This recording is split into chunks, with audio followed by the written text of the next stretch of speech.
Ever get curious about what's going on under the hood of those self-driving cars you see more and more these days? Yeah, definitely. Today, we're taking a deep dive into a report about how car mechanics will need a whole new set of skills, almost like software engineers, Okay. to work on these vehicles in the very near future. It's fascinating, isn't it? We always focus on the software and the technology, Right. but not on the people who are actually going to be fixing these things. Exactly, and that's what's so cool about this report. Yeah. Level 2 vehicle automation in 2025.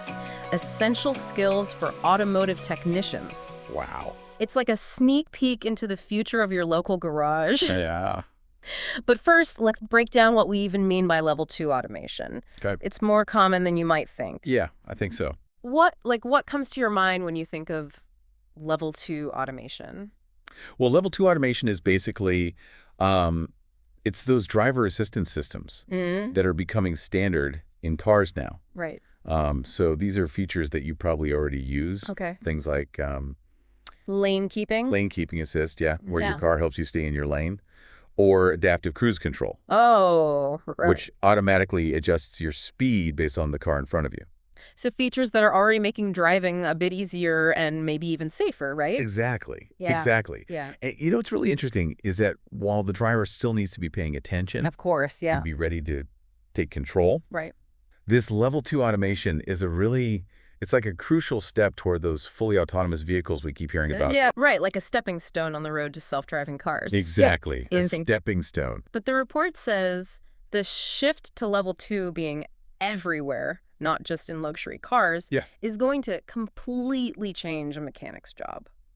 It is. Like, completely change it. Yeah, imagine this.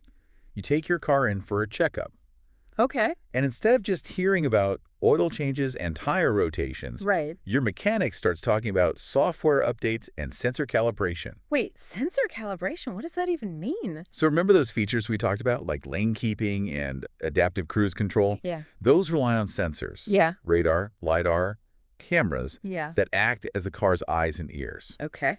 And just like your own eyes, sometimes they need a little adjustment to work perfectly. Mechanics will need to know how to diagnose and fix issues with these really complex systems. So it's not just about knowing how to fix an engine anymore. It's like your car is becoming a rolling computer. Exactly. That's a great way to put it. Right. And just like with computers, sometimes the problem isn't with the hardware, but with the software that controls everything. Oh, okay. And that's another big change this report highlights.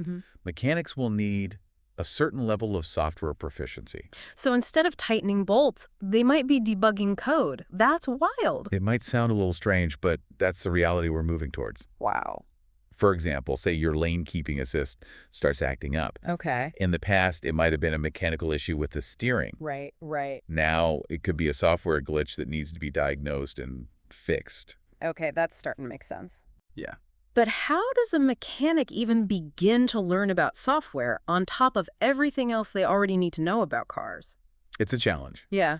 And it's not just about software either. Okay. This report really emphasizes how increasingly important electrical and electronic systems are becoming in vehicles. More acronyms are coming, aren't they? This report loves those. Well, they do represent some pretty important components. Okay. For example, have you ever heard of an ECU, an electronic control unit?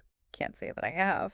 Think of it like a mini computer within your car. Okay. There are actually many ECUs, and they manage everything from engine functions to, you guessed it, those automated driving systems we've been discussing. So mechanics will need to understand how these ECUs work and how they all communicate with each other. Exactly. Right. Remember those sensors? They send information to the ECUs, Okay. which then process that data and tell the car what to do. Right. It's a really complex network. So we're talking about a whole network of systems in the car all talking to each other. Right. It's like the nervous system of the car, right? Yeah, that's a great analogy. Yeah. And just like our own nervous system relies on electrical impulses, Right. these vehicle systems rely on, you guessed it, more complex electrical wiring and components. Okay, so it's not just about knowing where to connect jumper cables anymore? Not quite. We're talking about a whole different level of sophistication here. Okay. For instance, even the materials used in these electrical systems are evolving. Really? Yeah, have you heard of silicon carbide or gallium nitride? Those sound like elements from a superhero movie. They might as well be, given how they're changing the game for electric vehicles. These materials, silicon carbide or SiC and gallium nitride, or GaN for short. Okay. They help electric cars go farther on a single charge, Right. which is obviously a big deal for drivers like you. Yeah, of course. But for mechanics, it means understanding a whole new set of components Right. and how they impact vehicle performance. Wow. It's amazing how all of this ties together. It is. But it also makes you wonder, That. with all this technology, are our cars becoming vulnerable to hackers? Right. It's not something you typically think about when taking your car for a tune-up. That's a really important point, and this report dives right into it. Okay. Cybersecurity is no longer just about computers and smartphones. Yeah. It's a critical issue for vehicles too, especially with level 2 automation becoming so common. So are we saying mechanics will need to become cybersecurity experts too? Yeah, That seems like a whole other job description. it's a lot to ask, and they don't need to be like cybersecurity experts in the traditional sense. Okay. But understanding the basics is becoming really important. Right. Think about it. Our cars are essentially rolling computers now, Yeah, that's true. with but- software controlling critical functions, Right. like steering, acceleration, and braking. Okay, now that you mention it, that does sound a little vulnerable. Yeah, What if someone hacks into the system and takes control of those functions? exactly. That's a real concern. Yeah. And it really highlights why mechanics need to at least be aware of these cybersecurity risks. They might not be writing code to prevent hacks, Right. but they'll need to know how to identify potential vulnerabilities, Right. install security updates, Okay. and make sure that the vehicle's software is properly protected. It's like every time we think we've covered all the bases, there's another layer of complexity. Right. So to sum it up, we're talking about mechanics needing a deep understanding of sensors, software, electrical systems, and now cybersecurity. Yeah. How on earth are they supposed to keep up with all of this? You've hit on another really important point from the report. Okay. Lifelong learning is no longer optional in this field. It's essential. Wow. The automotive industry is changing so fast. Yeah. Mechanics will need to constantly update their skills to stay ahead of the curve. So this isn't your grandfather's auto shop anymore, is it? Definitely not. We're talking about a whole new breed of mechanics ready to tackle the challenges of these high-tech vehicles. Exactly. And the industry is taking notice. Okay. This report actually highlights how they're adapting to this need for continuous training and development. Okay, so what are they doing? How do you even begin to train for all of this new technology? Yeah. It seems like a pretty daunting task. It is, but there are several approaches being taken. For starters, partnerships between car manufacturers, service centers, Right. and educational institutions are becoming increasingly common. So we're talking about tech schools and colleges adapting their curricula Exactly. to include these specialized skills. Exactly. And it's not just about classroom learning either. Right. Hands-on experience is absolutely crucial for this line of work. Right, of course. So these programs often include workshops where students can get their hands dirty, so to speak, Right. working on real vehicles with the latest technology. That makes a lot of sense. Yeah. So it's a combination of like updated courses and then hands-on training. Right. But what about mechanics who are already out in the field? Yeah. Are they expected to go back to school to learn all this new stuff? It's a good question, and the report actually addresses that too. Okay. A lot of companies are investing in in-house training programs, Okay. specifically designed for their existing workforce. Gotcha.